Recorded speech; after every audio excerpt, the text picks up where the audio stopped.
আসসালামু আলাইকুম সবাইকে। সিআরএমের পক্ষ থেকে আয়োজিত আজকের এই লাইভ ক্লাসে তোমাদের সবাইকে স্বাগতম জানাচ্ছি। আমি আব্দুল্লাহ আল মারুফ। তো আজকের ক্লাসটা আমাদের শুরু করতে কিছুটা দেরি হয়ে গিয়েছে আমাদের একটু টেকনিক্যাল ফল্টের জন্য।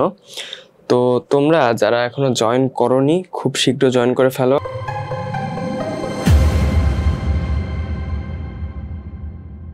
আচ্ছা, তো আজকে আমরা যে জিনিসটা নিয়ে আসলে আলোচনা করব আমাদের ডিজিটাল ডিভাইস পার্টটুকুর, সেটা তোমাদের জন্য অনেক বেশি ইম্পর্টেন্ট, কারণ এই আলোচনার মাধ্যমে আমরা লজিক গেটের পার্টটুকুই প্রবেশ করব। তো এই জিনিসগুলো তোমরা যদি না বুঝতে পারো তাহলে লজিক গেটেও তোমাদের সমস্যা হবে। তো এজন্য আজকের ক্লাসে সবাই অনেক বেশি অ্যাটেনশন দিবা, যাতে এই বিষয়টা অনেক ভালোভাবে তোমরা গ্যাদার করতে পারো। তো আসো আজকে আমরা আমাদের ক্লাসটাই শুরু করি। তো দেখো, আমরা এর আগের দিন বুলিয়ান অ্যালজেব্রা সম্বন্ধে আলোচনা করেছিলাম। কি আলোচনা করেছিলাম? বুলিয়ান অ্যালজেব্রা সম্বন্ধে। তো লাস্টের দিকে আমরা বুলিয়ান অ্যালজেব্রার বেশ কিছু মৌলিক উপপাদ্য নিয়ে পড়েছিলাম। তো সেইগুলো আমি একটু প্রথমে রিকল করছি যে বুলিয়ান অ্যালজেব্রার মৌলিক উপপাদ্য কি কি ছিল। বুলিয়ান অ্যালজেব্রার মৌলিক উপপাদ্য কি কি ছিল? তো আমরা জানি যে বুলিয়ান অ্যালজেব্রার ক্ষেত্রে তিন ধরনের অপারেশন হয়ে থাকে। একটা হচ্ছে যৌক্তিক যোগ, একটা হচ্ছে যৌক্তিক গুণ, আর একটা হচ্ছে যৌক্তিক বা পূরক। একটা কি? একটা হচ্ছে যোগ, একটা গুণ, আর একটা হচ্ছে পূরক। তো দেখো যে যোগের ক্ষেত্রে আমাদের মৌলিক উপপাদ্যগুলো কি কি ছিল। তো ধরো আমরা এখানে এ কে একটা চলক হিসেবে ব্যবহার করছি। এখানে এ কি হিসেবে ব্যবহৃত হচ্ছে? একটা চলক। তো এর জায়গায় তোমরা যদি বি, সি, এক্স যা খুশি কল্পনা করতে পারো, কোনো সমস্যা নেই। তো দেখো আমরা যা দেখেছিলাম, এই যে এ চলকটা, একটা চলকের সাথে যদি তুমি 0 যোগ করো তাহলে সেই চলকটাই তুমি ব্যাক পাবা। আবার এ চলকের সাথে 1 যোগ করলে তুমি ব্যাক পাবা কত? 1। আবার এ চলকের সাথে এ যোগ করলে আমরা এই ব্যাক পাই। আবার এখানে দেখতে পাচ্ছি যে এ চলকের সাথে যদি আমরা এর পূরককে যোগ করি তাহলে আমরা যেটা পাই সেটা হচ্ছে 1। আবার দেখো এখানে গুণের ক্ষেত্রে কি? এ চলকের সাথে 0 গুণ করলে আমরা পাই 0, এ চলকের সাথে 1 গুণ করলে পাই আমরা এ, এ চলকের সাথে এ গুণ করলে আমরা পাই এ, এবং এ চলকের সাথে এর পূরককে যদি আমরা গুণ করি তাহলে আমরা পাই কি? 0। এ পূরকের সাথে এ কে যদি আমরা গুণ করি তাহলে আমরা পাই 0। আর এখানে পূরকের ক্ষেত্রে আমাদের একটাই রুল বা একটাই উপপাদ্য, সেটা হচ্ছে যে একটা চলককে যদি তুমি 2 বার পূরক করো তাহলে তুমি সেই চলকটাই আবার ব্যাক পাবা। একটা চলককে যদি তুমি 2 বার পূরক করো বা কমপ্লিমেন্ট করো তাহলে তুমি ওই জিনিসটাই আবার ব্যাক পাবা। তো এগুলো ছিল আমাদের মৌলিক উপপাদ্য। এগুলো আমি আর ব্যাখ্যা করছি না, কারণ এর আগের দিন এই বিষয়টা আমি খুব সুন্দরভাবে তোমাদের বোঝানোর চেষ্টা করেছি। প্লাস এই যে যোগের ক্ষেত্রে এইগুলো কিভাবে হয়েছে এগুলো আমি প্রমাণ করে দিয়েছি। তো এছাড়াও তোমাদের জন্য গুণের ক্ষেত্রে HW দেওয়া ছিল, তোমরা অনেকে আমাদের গ্রুপে পোস্ট করেছো। তো এজন্য আমি বুলিয়ান অ্যালজেব্রার মৌলিক উপপাদ্য নিয়ে বেশি আলোচনা করছি না। তো চলো আমরা সামনের দিকে এগোই। তোমাদের যদি কারো এই বুলিয়ান অ্যালজেব্রার মৌলিক উপপাদ্য নিয়ে কোনো প্রবলেম থাকে তাহলে তোমরা কাইন্ডলি আমাদের আগের লেকচারটা দেখে নিবে, যাতে তোমরা এই জিনিসটা বুঝতে পারো। তো এই জিনিসটা দেখানোর প্রধান কারণটা হইতেছে যে এটা আরেকবার আমি রিকল করলাম, যাতে সামনের বিষয়গুলো তুমি ভালোভাবে আরো বুঝতে পারো। তো আসো আমরা পরের দিকে যাই। আজকে যেখান থেকে আমরা মেইনলি শুরু করব সেটা হচ্ছে, দেখো যে আমরা জানি যে বুলিয়ান অ্যালজেব্রার ক্ষেত্রে আমাদের বেশ কিছু মৌলিক উপপাদ্য রয়েছে। তো বুলিয়ান অ্যালজেব্রার ক্ষেত্রে মৌলিক উপপাদ্যগুলো ব্যবহৃত হয়ে থাকে। তো মৌলিক উপপাদ্য ছাড়াও বুলিয়ান অ্যালজেব্রার আসলে বেশ কিছু ধরনের উপপাদ্য রয়েছে, যেগুলো আমরা এখন একটু দেখব। দেখো বুলিয়ান অ্যালজেব্রায় ওই মৌলিক উপপাদ্যগুলো ছাড়াও আরো কি কি উপপাদ্য ব্যবহৃত হয় একটু দেখে নিই আমরা। এখানে দেখো এ একটা চলক, এ একটা চলক, বি আরেকটা চলক। তো সেক্ষেত্রে আমাদের প্রথমে আমরা যে উপপাদ্যটা দেখব সেটা হচ্ছে আমাদের বিনিময় উপপাদ্য। কি উপপাদ্য নাম? বিনিময় উপপাদ্য। তো বিনিময় উপপাদ্যের ক্ষেত্রে কি হয় দেখো, তো আমি a প্লাস বি যদি লিখি তাহলে সেটাকে আমি b প্লাস এও লিখতে পারবো। তো a প্লাস বি এর মান আর b প্লাস এর মান সমান হবে। এটা হচ্ছে আমাদের প্রথম বিনিময় উপপাদ্য। আবার দেখো এটা হচ্ছে আমার যৌক্তিক যোগের ক্ষেত্রে। গুণের ক্ষেত্রে কি হবে? আমি যদি এর সাথে বি কে গুণ করি এবং বির সাথে এ কে গুণ করি তাহলে আমার মানটা সেমই আসবে, অর্থাৎ এই দুটা সমান। তো এই জন্য এই দুইটা উপপাদ্য হচ্ছে আমার বিনিময় উপপাদ্য। তো এরপর দেখো, এরপর আমরা যে উপপাদ্যটা দেখবো সেটা হচ্ছে অনুষঙ্গ উপপাদ্য। কি নাম? অনুষঙ্গ উপপাদ্য বা অ্যাসোসিয়েটিভ থিওরেম। তো অনুষঙ্গ উপপাদ্য জিনিসটা হচ্ছে যে ধরো এখানে a plus B plus C, এখানে a b c তিনটা হচ্ছে আমার চলক। তো এখানে a plus B plus C করলে আমি যদি b প্লাস সি কে ব্র্যাকেটে রাখি, আবার এই পাশে আমি এভাবে a প্লাস বি কে ব্র্যাকেটে রাখতে পারবো। তো দুই ক্ষেত্রে আমার মানটা সেম হবে। তো এই ক্ষেত্রে দেখো গুণের ক্ষেত্রেও বিষয়টা সেম। ধরো আমি লিখলাম অন্য কোনো চলক সি ডি আর ই, এই তিনটা হচ্ছে আমার চলক। তো আমি যদি এই দুইটাকে প্রথমে ব্র্যাকেটে রাখি, তাহলে পরের বার এই পাশে আমি যদি ধরো সি আর ডি কে ব্র্যাকেটে রাখবো, ই কে ব্র্যাকেটের বাইরে রাখবো, তাহলে এই দুইটার মানে আমার কি সেম আসবে। জাস্ট এই ক্ষেত্রে ব্র্যাকেট আছে হচ্ছে আমার ডি আর ই এর মাঝখানে, আর এই ক্ষেত্রে আমার ব্র্যাকেটটা আছে সি আর ডি এর মাঝখানে। দুই ক্ষেত্রে আমার কি হবে, মানটা সেম হবে। তো এই জন্য এটাকে আমার বলা হচ্ছে অনুষঙ্গ উপপাদ্য। এই উপপাদ্যটা যে এটার মধ্যে পড়ে তাকে বলা হচ্ছে অনুষঙ্গ উপপাদ্য। এরপর আসে হচ্ছে আমার বিভাজন উপপাদ্য। কি উপপাদ্য? বিভাজন উপপাদ্য। তো বিভাজন উপপাদ্য জিনিসটা কি দেখো, যে আমি ধরো নিলাম এ গুণন বি প্লাস সি। তো এটাকে নর্মালি আমি কিভাবে লিখতে পারি দেখো, এই এ কে আমি বি আর সি এর সাথে গুণ করে দিয়ে লিখতে পারি। তো কিভাবে, A B plus A C. এটা আসলে সবারই বোঝার কথা। তো এই উপপাদ্যটাকে আমার বলা হয়ে থাকে বিভাজন উপপাদ্য। আবার দেখো এটা আবার ভাইস ভার্সা। ধরো এ প্লাস বিসি লেখা আছে, এ প্লাস বিসি লেখা আছে, সেটাকে তুমি এভাবে লিখতে পারো, এ প্লাস বি ইন্টু এ প্লাস সি, এ প্লাস বি ইন্টু এ প্লাস সি। তো এভাবে লিখতে পারো। এই উপপাদ্যটাকে বলা হচ্ছে আমার বিভাজন উপপাদ্য। এই উপপাদ্যটাকে আমার বলা হচ্ছে বিভাজন উপপাদ্য। এছাড়াও আরেক ধরনের উপপাদ্য আছে, সেটা হচ্ছে আমার সহায়ক উপপাদ্য। আরেকটা আছে আমার কি, সহায়ক উপপাদ্য। তো তোমরা একটা কাজ করে নিতে পারো, এটা তোমাদের বইয়েও আছে, এখানে আসলে তেমন ভাবে বোঝানোর কিছু নাই, এগুলা তুমি মান ধরে ধরে প্রমাণ করতে পারো। তো তোমরা যে কাজটা করবা সেটা হচ্ছে এই স্লাইডটার একটা স্ক্রিনশট তুলে নিবা। যেহেতু আমি ক্লাসটা লেন্দি করতে চাচ্ছি না, এজন্য তোমরা এই স্লাইডটার একটা স্ক্রিনশট তুলে নাও, যাতে ভবিষ্যতে আমরা যখন বিভিন্ন ধরনের ফাংশন সলভ করব, বুলিয়ান অ্যালজেব্রার ফাংশন সলভ করব, তখন এই উপপাদ্যগুলোর ব্যবহার আসলে তোমরা যাতে সেগুলোকে ইউজ করতে পারো। তো সবাই এই স্লাইডটার এই স্লাইডটার স্ক্রিনশট তুলে নিয়ে কমেন্টে জানাও যে স্ক্রিনশট তোমাদের নেওয়া হয়েছে কিনা। আচ্ছা ঠিক আছে, তাহলে আমি এবার আমাদের পরের স্লাইডে যাচ্ছি। তোমরা এখনো যারা জয়েন করোনি তারা খুব শীঘ্রই জয়েন করে যাও, কারণ আমরা এখন অনেক গুরুত্বপূর্ণ একটা টপিকে ঢুকতে যাচ্ছি। তো যারা জয়েন করেছো ক্লাসে, তোমরা এখনো তোমাদের যে ফ্রেন্ডগুলো জয়েন করেনি তাদেরকে একটু মেনশন করে দাও। আমরা এখন অনেক গুরুত্বপূর্ণ একটা টপিক শুরু করতে যাচ্ছি। আমরা পড়লাম আমাদের বুলিয়ান অ্যালজেব্রার বিভিন্ন উপপাদ্য। এখন আমরা আরেকটা গুরুত্বপূর্ণ জিনিস শুরু করব, সেটা হচ্ছে ডি মর্গানের উপপাদ্য। কি শুরু করব? ডি মর্গানের উপপাদ্য। আমাদের এখনকার যে আলোচ্য বিষয় সেটা হচ্ছে আমাদের ডি মর্গানের উপপাদ্য। তো আসো দেখি যে ডি মর্গানের উপপাদ্য আমাদেরকে কি বলে। এখানে বলা হয়েছে যে ফরাসি গণিতবিদ ডি মর্গান বুলিয়ান ফাংশন সরলীকরণ করার জন্য দুইটি সূত্র আবিষ্কার করেন। এখন এখানে কথা হচ্ছে যে বুলিয়ান ফাংশনটা কাকে বলা হচ্ছে, যে ধরো আমরা একটা চলক লিখছি a plus 1 is equal to কি হবে, a plus 1 is equal to 1। তো লিখলাম আমি এটা ধরো একটা আমি সমীকরণ লিখলাম। এখানে একটা চলক আছে, এখানে একটা ধ্রুবক আছে, এখানে দুইটা ধ্রুবক আছে, একটা চলক আছে, দুইটা ধ্রুবক আছে। তো যেখানে আমি একটা সমীকরণের মতো অবস্থা দেখব এবং বিভিন্ন চলক দেখব এবং ধ্রুবক দেখব, সেই জিনিসটাকে আমি ফাংশন বলে উল্লেখ করতে পারি। তো বুলিয়ান অ্যালজেব্রার ক্ষেত্রে যে সমীকরণগুলো আছে এগুলোকে আমার বুলিয়ান ফাংশন বলা হয়ে থাকে।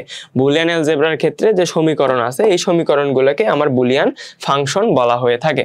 তো এখন দেখো, তো ফরাসি গণিতবিদ ডি মর্গান কি বলছে, যে বুলিয়ান এই যে ফাংশনগুলো আছে এই ফাংশনগুলোকে সরল করার জন্য দুইটা সূত্র আবিষ্কার করছে। ফাংশনগুলো হয় কি অনেক জটিল অবস্থায় থাকে, অনেক বড় বড় ফাংশন দেয়া থাকে, অনেক বড় বড় সমীকরণ দেয়া থাকে। এই সমীকরণগুলোকে সমাধানের জন্য আমাদের ডি মর্গান কি করছে, দুইটা সূত্র আবিষ্কার করছে। তো সূত্র দুইটা কি কি একটু দেখা যাক। দেখো সূত্র দুইটা কি কি দেখো। এখানে আমাদের ডি মর্গানের প্রথম উপপাদ্য কি দেখো, বলা হয়েছে যে কোনো সংখ্যক চলকের যৌক্তিক যোগের পূরক বা কমপ্লিমেন্ট প্রত্যেক চলকের পূরক বা কমপ্লিমেন্টের যৌক্তিক গুণের সমান। আবারও বলছি, এখানে কি দেখো, যে কোনো সংখ্যক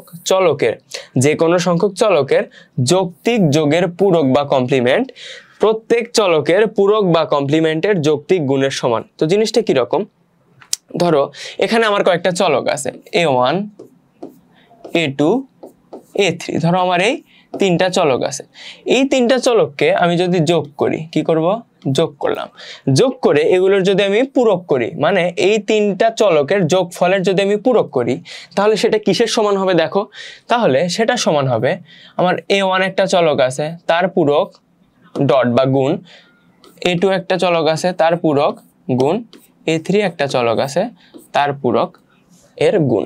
তো এরকম আমরা যদি এখানে ধরো তিনটা চলক নিছি, চলকের যোগফল নিছি, যোগফলের পূরক নিছি, যোগফলের পূরক, এটা কিসের সমান হবে, এই যে প্রত্যেকটা চলক আছে এই প্রত্যেকটা চলকের পূরকের যৌক্তিক গুণের সমান। তো এটাকে আমার ডি মর্গানের প্রথম উপপাদ্য বলা হচ্ছে, এটাকে আমার ডি মর্গানের প্রথম উপপাদ্য বলা হচ্ছে। তো ডি মর্গানের প্রথম উপপাদ্য তোমরা বুঝতে পেরেছো কিনা আমাকে একটু কমেন্ট করে জানাও যে ডি মর্গানের প্রথম উপপাদ্য দ্বারা কি বোঝানো হচ্ছে, এটা তোমরা বুঝেছো কিনা।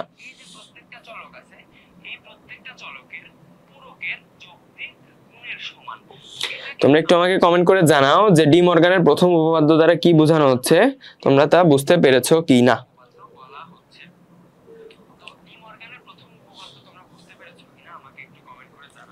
হ্যাঁ আচ্ছা, ফয়সাল আকিব, হ্যাঁ আয়েশা সিদ্দিকা, মিম হাসান, সবাই বলছো ক্লিয়ার, ওকে ধন্যবাদ তোমাদের। ইমন আহমেদ, হ্যাঁ মাহিদুল ইসলাম, তাসফিয়া ইসলাম, ওকে ঠিক আছে। তাহলে আমরা বুঝতে পেরেছি যে ডি মর্গানের প্রথম উপপাদ্য দ্বারা কি বোঝানো হচ্ছে। তো আসো আমরা এবার সামনের দিকে যাব, এবার আমরা আসবো হচ্ছে ডি মর্গানের দ্বিতীয় উপপাদ্যে। তো দেখো এখন যা বলা হচ্ছে, এখানে বলা হয়েছে যে যে কোনো সংখ্যক চলকের যৌক্তিক গুণের পূরক বা কমপ্লিমেন্ট প্রত্যেক চলকের পূরক বা কমপ্লিমেন্টের যৌক্তিক যোগের সমান। তো এটা দ্বারা কি বোঝানো হচ্ছে, ওই আগের জিনিসটার মতনই জাস্ট উল্টা। তো দেখো আমার এখানে ধরো তিনটা আমার চলক আছে, তিনটা কি চলক আছে, ধরো এর আগের বার তো এ নিছি, এবার এ নিলাম না, ধরো এবার আমার চলক আছে একটা b1 একটা b2 একটা b3, এই তিনটা ধরো আমার চলক আছে। হ্যাঁ, তো এই চলকগুলোকে আমি গুণ করব, কি করব, গুণ করলাম, এই ডট দিয়ে গুণ বোঝানো হয়েছে। তো গুণ করে এই গুণফলের আমি পূরক নিলাম, গুণফলের কি নিলাম, পূরক নিলাম। এই তিনটা চলক আছে, তিনটা চলককে আমি গুণ করলাম, গুণ করে এই গুণফলের পূরক নিলাম। তাহলে এটা কিসের সমান হবে দেখো, তাহলে এটা সমান হবে প্রত্যেকটা চলকের পূরকের যোগফলের সমান, প্রত্যেকটা চলকের পূরকের যোগফলের সমান। তো এটা হচ্ছে আমার এই ডি মর্গানের দ্বিতীয় উপপাদ্য। কি বলা হয়েছে, আমি যদি কয়েকটা চলককে বা কিছু সংখ্যক চলককে গুণ করে গুণফলের পূরক নেই, তাহলে সেটা কিসের সমান হবে, এই যে চলকগুলো আছে এই চলকের প্রত্যেকটার পূরকের যোগফলের সমান হবে। তো এটাই আমার ডি মর্গানের দ্বিতীয় উপপাদ্য। তো ডি মর্গানের দ্বিতীয় উপপাদ্য তোমরা বুঝেছো কিনা এটা একটু আমাকে হচ্ছে কমেন্ট করে জানাবে। ডি মর্গানের দ্বিতীয় উপপাদ্য তোমরা বুঝেছো কিনা আমাকে একটু খুব ফাস্ট কমেন্ট করে জানাও, তাহলে আমি সামনের দিকে যাব যদি তোমরা বুঝে থাকো।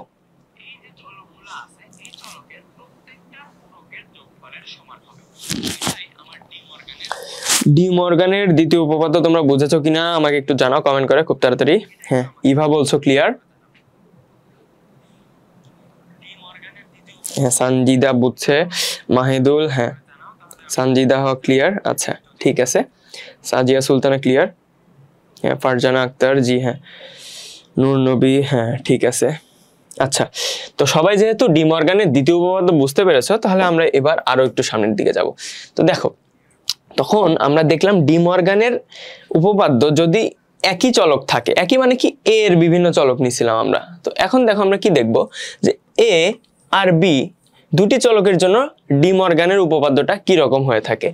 ডি এ আর বি এই দুইটা চলকের জন্য আমাদের ডি মর্গানের উপপাদ্যটা কি রকম দেখো। তো আমরা কি জানতাম যে দুইটা চলকের এক মিনিট, আমরা কি জানতাম দেখো, দুইটা চলক, এই দুইটা চলকের যোগফলকে আমি যদি পূরক করি তাহলে সেটা কি হবে, ওই দুইটা চলককে আলাদা আলাদা ভাবে পূরক করে তার গুণফলের সমান হবে। এটাই কিন্তু আমরা পড়ে এসেছি প্রথম উপপাদ্যে। আবার দেখো এ আর বি আমার দুইটা চলক, সেক্ষেত্রে আমার দ্বিতীয় উপপাদ্য কিরকম হবে, এ আর বি কে আমি গুণ করছি, এ আর বি কে গুণ করছি, গুণ করে এই গুণফলের পূরকটা নিছি, তাহলে এটা কিসের সমান হবে? এখানে এর পূরক আর বি এর পূরকের যোগফলের সমান হবে, এর পূরক আর বির পূরকের যোগফলের সমান হবে। এটা গেল যে এ আর বি যদি দুইটা চলক হয় তাহলে আমার ডি মর্গানের এই উপপাদ্যটা কিরকম হয় সেটা আমরা দেখছি। এবার আমরা দেখবো কি, দেখো যদি আমার তিনটা চলক থাকে, আমার যদি চলক তিনটা থাকে তাহলে আমার ডি মর্গানের উপপাদ্যটা কিরকম দেখতে লাগে। তো দেখো এখানে আমার চলক আছে কি এ বি সি, তিনটা কি কি চলক এ বি সি। আমরা আবারও দেখবো, দেখো এখানে কি দেয়া আছে, আমরা কি পড়ছিলাম যে কয়েকটা চলকের যোগফলের পূরক, এই দেখো এ বি আর সি এই তিনটা চলককে যোগ করা হয়েছে, যোগ করে এই যোগফলের পূরক নেওয়া হয়েছে। তাহলে এটা কিসের সমান হবে? এই যে চলকগুলা আছে এই চলকের প্রত্যেকটার পূরকের গুণফলের সমান। এই চলকের এই যে এখানে যে তিনটা চলক আছে চলকগুলার পূরকের গুণফলের সমান হবে। তো এটা এখানে প্রথম উপপাদ্যে বলা হয়েছে। তো দ্বিতীয় উপপাদ্য কি ছিল আমার? দেখো যেখানে এ বি সি তিনটা চলককে আমি গুণ করছি, গুণ করে গুণফলের পূরক নিছি, এরপর এটা কিসের সমান হবে? তাহলে এই যে প্রত্যেকটা চলক আছে এই প্রত্যেকটা চলকের পূরকের যোগফলের সমান হবে। তো এখানে দুইটা চলক থাকুক, তিনটা চলক থাকুক, চারটা চলক থাকুক, যে কয়টাই চলক থাকুক তোমার উপপাদ্য কিন্তু অলওয়েজ সেম। তো এই যে ডি মর্গানের উপপাদ্য দুইটা আর তিনটা চলকের জন্য কিরকম হয় এটা তোমরা বুঝেছো কিনা আমাকে একটু জানাও কমেন্ট করে। ডি মর্গানের উপপাদ্য দুইটা বা তিনটা চলক থাকলে কিভাবে হয় তোমরা বুঝেছো কিনা আমাকে একটু কমেন্ট করে জানাও। হ্যাঁ আচ্ছা, মিমি হাসান ক্লিয়ার, হ্যাঁ ফাতিমা জারা, সানজিদা হক ক্লিয়ার, হ্যাঁ আয়েশা সিদ্দিকা ক্লিয়ার, হ্যাঁ তাসফিয়া ইসলাম ক্লিয়ার।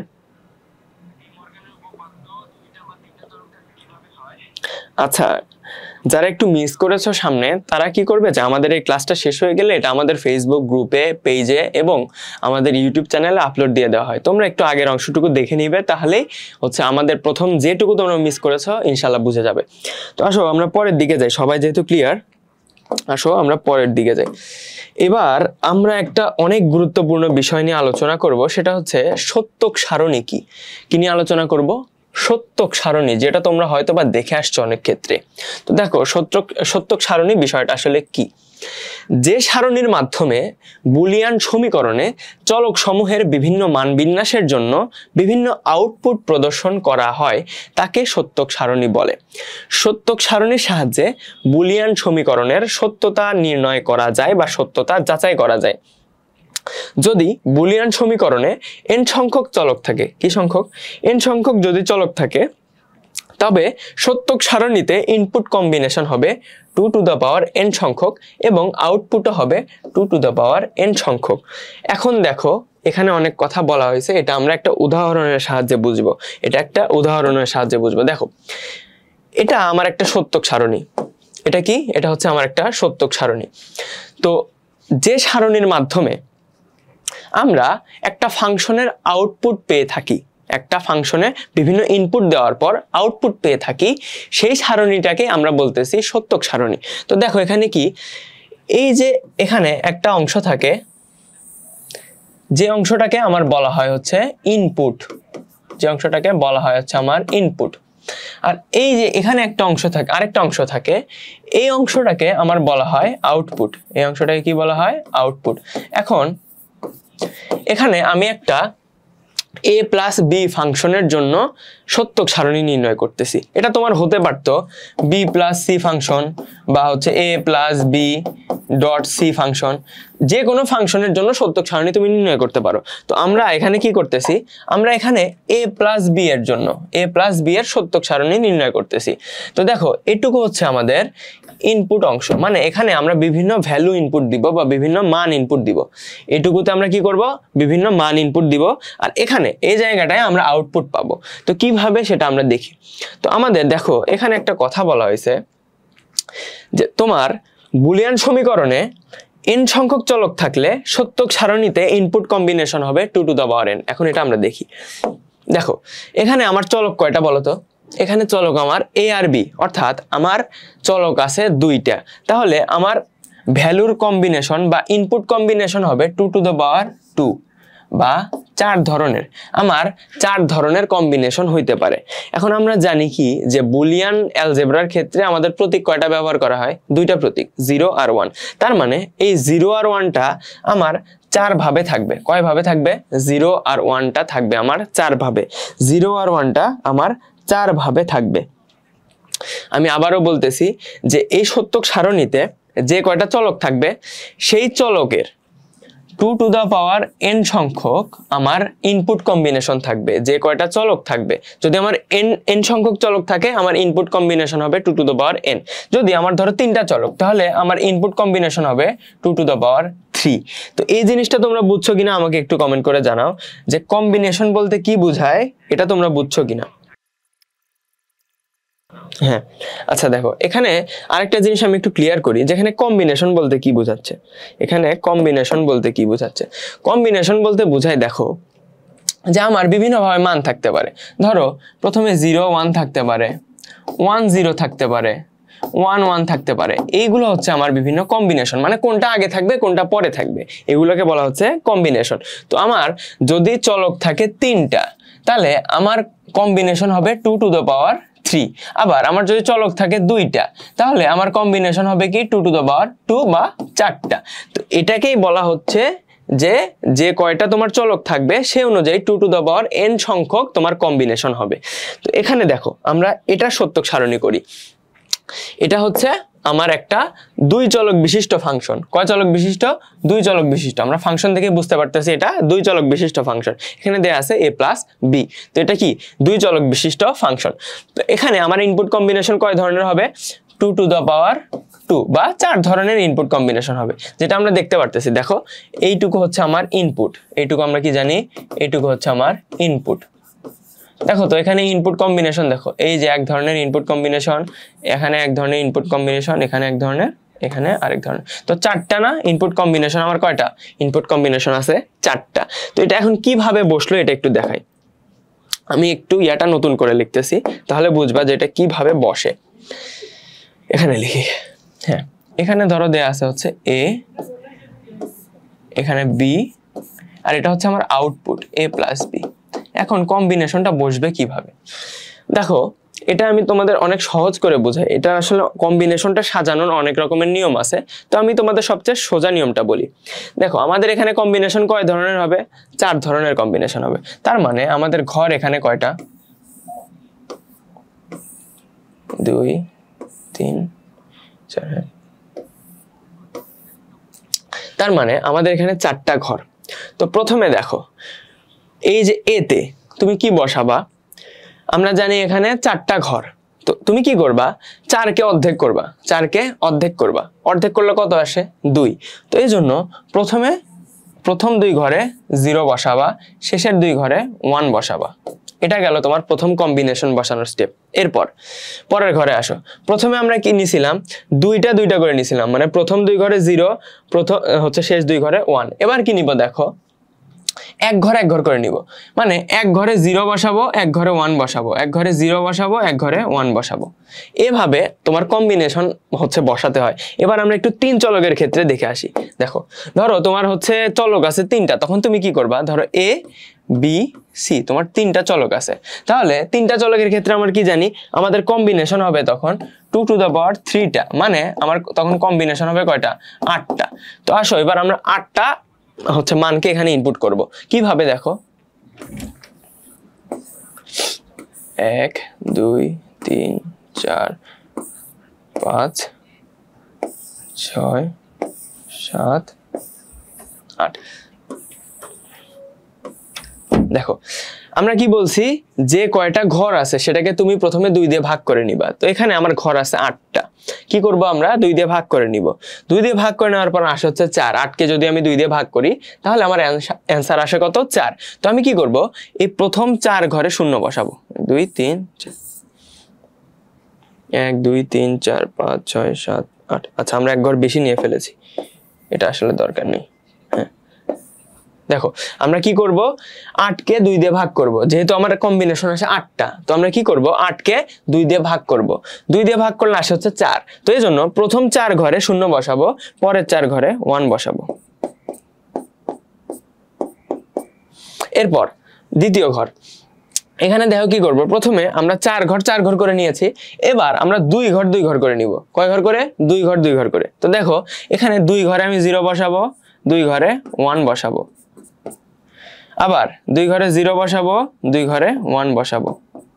এরপর দেখো প্রথমে আমি 4 ঘর করে নিলাম, এরপর 2 ঘর করে নিলাম, এরপর 1 ঘর করে নিব, অর্থাৎ অর্ধেক করতে থাকবো আমরা। প্রথমে নিয়েছি আমরা 4 ঘর, 8কে প্রথমে আমি 2 দিয়ে ভাগ করছি, তাহলে আসে আমার 4। তো আমি প্রথমে 4 ঘর করে বসাইছি, এরপর আমি 4কে আবার 2 দিয়ে ভাগ করব, আসে হচ্ছে আমার 2, তাহলে আমি 2 ঘর করে নিছি। এবার 2কে আমি আবার 2 দিয়ে ভাগ করব, আসে হচ্ছে আমার 1। তো এবার আমি 1 ঘর করে নিব, অর্থাৎ 1 ঘরে 0 বসাবো, 1 ঘরে 1 বসাবো, 1 ঘরে 0 বসাবো, 1 ঘরে 1 বসাবো, 1 ঘরে 0 বসাবো, 1 ঘরে 1 বসাবো, 1 ঘরে 0 বসাবো, 1 ঘরে 1 বসাবো। তো এভাবে তোমার কম্বিনেশন করতে হয়, এভাবে কম্বিনেশন করতে হয়। তো এই কম্বিনেশন কিভাবে করতে হয় এটা তোমরা বুঝেছো কিনা আমাকে একটু কমেন্ট করে জানাও তো, যে কিভাবে কম্বিনেশন সেট করতে হয় এটা একটু আমাকে কমেন্ট করে জানাও। কিভাবে কম্বিনেশন করতে হয় তোমরা বুঝেছো কিনা? হ্যাঁ, আয়েশা সিদ্দিকা ক্লিয়ার, নাহিদা ইবনাদ আশা, এটা বাইনারি বলতে এগুলো আমার বাইনারি ডিজিট, বাট এই নিয়মে তুমি করতে পারবা। হ্যাঁ, তাজিন, তনু, হ্যাঁ, সুমাইয়া জান্নাত, হ্যাঁ, মাহিদুল ইসলাম, বুঝেছো সবাই? আচ্ছা ঠিক আছে, তাহলে এভাবে তুমি কম্বিনেশন সেট করতে পারো। আচ্ছা, তো দেখো এখানে কি করা হয়েছে, আমার ফাংশন কি, এখানে আমার ফাংশনটা হচ্ছে a + b। আমার ফাংশনটা কি দেখো, আমার ফাংশনটা হচ্ছে এখানে a + b, অর্থাৎ দেখো এখানে a এর মান 0, b এর মান 0, তার মানে a + b করলে আমার মানটা কি আসবে, 0 আসবে। আবার a এর মান 0, b এর মান 1, তো 0 + 1 করলে আমরা জানি 1 আসে। আবার a এর মান 1, b এর মান 0, এটা যদি যোগ করি তাহলে আমার মান আসে 1। এবার এর মানও 1, বির মানও 1। আমরা জানি কি বুলিয়ান অ্যালজেব্রার ক্ষেত্রে 1 + 1 = 1 হয়, বুলিয়ান অ্যালজেব্রার ক্ষেত্রে 1 + 1 = 1। তো এভাবে 1 + 1 = 1। তো এই ক্ষেত্রে আমরা এক একটা কম্বিনেশনের জন্য এক একটা মান পাচ্ছি। তো এইটুকু হচ্ছে আমার ইনপুট। আমরা যদি দেখো, আমরা যদি একটা ডিজিটাল ডিভাইসে 0 এবং 0 মান ইনপুট দেই, তাহলে এই ফাংশনের জন্য আমরা 0 মান আউটপুট হিসেবে পাবো। আবার 0 এবং 1 মান যদি ইনপুট দেই, তাহলে এই a + b ফাংশনের জন্য আমরা 1টাকে আউটপুট হিসেবে পাবো।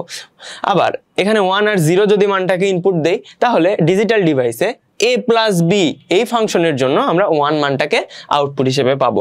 তো এইভাবেই আমার সত্যক সারণীটা উপস্থাপন করা হয়ে থাকে, এভাবেই আমার সত্যক সারণী উপস্থাপন করা হয়ে থাকে। তো তোমরা সত্যক সারণী জিনিসটা বুঝতে পেরেছো কিনা আমাকে একটু কমেন্ট করে জানাও, যে সত্যক সারণীর বিষয়টা ক্লিয়ার কিনা। 3 চলকের আউটপুটটা একটু বোঝানো আয়েশা সিদ্দিকা। আচ্ছা ঠিক আছে, 3 চলকের আউটপুটটা আমি আরেকবার একটু রিপিট করতেছি। হ্যাঁ, 3 চলকের আউটপুটটা আমি আবার একটু রিপিট করতেছি। 3 চলকের আউটপুটটা আসলে কিভাবে হয়, ধরো এখানে আমার চলক আছে 3টা। হ্যাঁ, a b c, তখন আমার আউটপুট কিভাবে হবে, ধরো আমি একটা ফাংশন নিলাম a + b + c, আমার ফাংশন এখানে a + b + c। হ্যাঁ, তো আমি তখন কিভাবে কম্বিনেশন করব সেটা আগে দেখি। ধরো এটা আমি ঘর করলাম এখানে,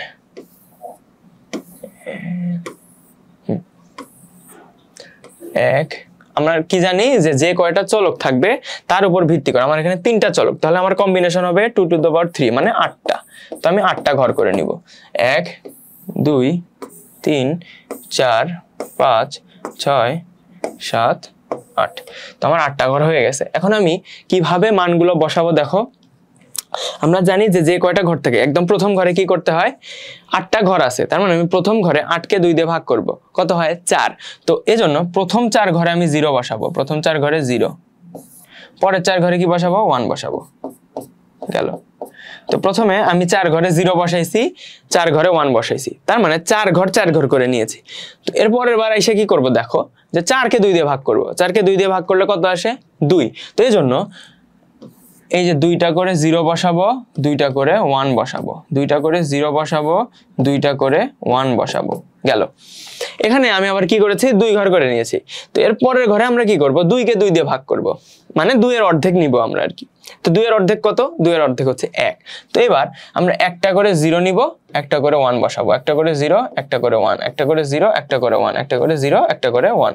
তো এইভাবে আমরা আমাদের কম্বিনেশন গুলো সম্পন্ন করব। এবার দেখো আমাদের ফাংশন কি বলা আছে, a + b + c, তার মানে আমরা 3টাকে যোগ করব।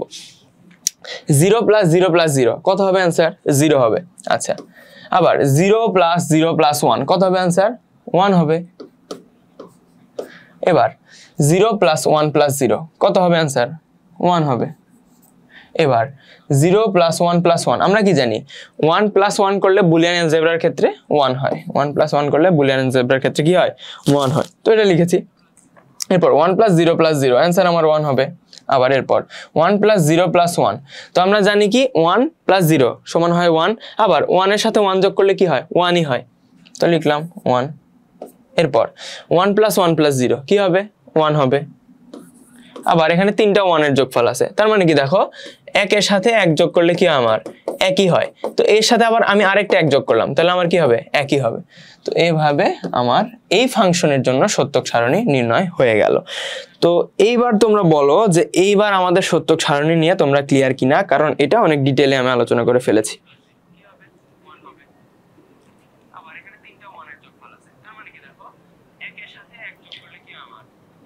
তোমরা এবার বুঝতে পেরেছো কিনা আমাকে একটু কমেন্ট করে জানাও যে এবার তোমরা বুঝতে পেরেছো কিনা। হ্যাঁ হ্যাঁ, তামিম বক্সি ক্লিয়ার। আয়েশা সিদ্দিকা মেবি তখন বলতে চেয়েছিলে। হ্যাঁ আচ্ছা ঠিক আছে, তোমরা যখন সবাই ক্লিয়ার। আচ্ছা, আজকে আমরা আসলে সময় স্বল্পতার জন্য আর বেশি দূর এগোতে পাচ্ছি না, দেখো, কারণ আমাদের একটু টেকনিক্যাল ফল্টের জন্য ক্লাস শুরু করতে দেরি হয়ে গিয়েছিল। তো আগামী দিন আমরা এরপর থেকে শুরু করব। আমরা যে সত্যক সারণী করলাম, সত্যক সারণীর পর থেকে শুরু করব। আমরা বিভিন্ন ফাংশন সলভ করব, আরো বড় সত্যক সারণী করব। তো তোমরা আপাতত এই জিনিসগুলো নিয়ে যদি ক্লিয়ার না হয়ে থাকো, তাহলে আমাদের এই ক্লাসটা তোমরা আবার প্লে করে দেখবা। আমি চেষ্টা করেছি অনেক সুন্দরভাবে তোমাদের বোঝানোর জন্য, যাতে তোমরা এই সত্যক সারণী নিয়ে ক্লিয়ার হতে পারো। এইচএসসি এমসিকিউ এবং এমসিকিউ না, সিকিউ এর ক্ষেত্রে তোমাদের এই সত্যক সারণীটা অনেক বেশি ইম্পর্টেন্ট, কারণ অনেক সময় তোমাদের যে কোনো ফাংশনের ক্ষেত্রে সত্যক সারণীটা চাইতে পারে। তো এজন্য তোমরা এই সত্যক সারণী নিয়ে একটা ক্লিয়ার ধারণা রাখবা। তো ঠিক আছে, তো আজকের জন্য তোমাদের ক্লাস এ পর্যন্তই থাকবে। আগামী ক্লাসে আমরা সত্যক সারণীর আরো ডিটেইলে যাব, প্লাস বেশ কিছু বুলিয়ান ফাংশন সলভ করব। এরপর আমরা ডিরেক্ট লজিক গেটে চলে যাব। তো ততদিন পর্যন্ত সবাই ভালো থাকো। সোমবার 8:30টায় আবার আমাদের নেক্সট ক্লাসটা হবে। তোমরা সবাই ইনশাল্লাহ জয়েন করবা। আমি আরো বেশি অ্যাটেন্ডেন্স চাই ক্লাসে। তো আশা করি আরো ভালোভাবে আলোচনা করা হবে এই টপিক নিয়ে। ততদিন পর্যন্ত সবাই ভালো থাকো। আসসালামু আলাইকুম।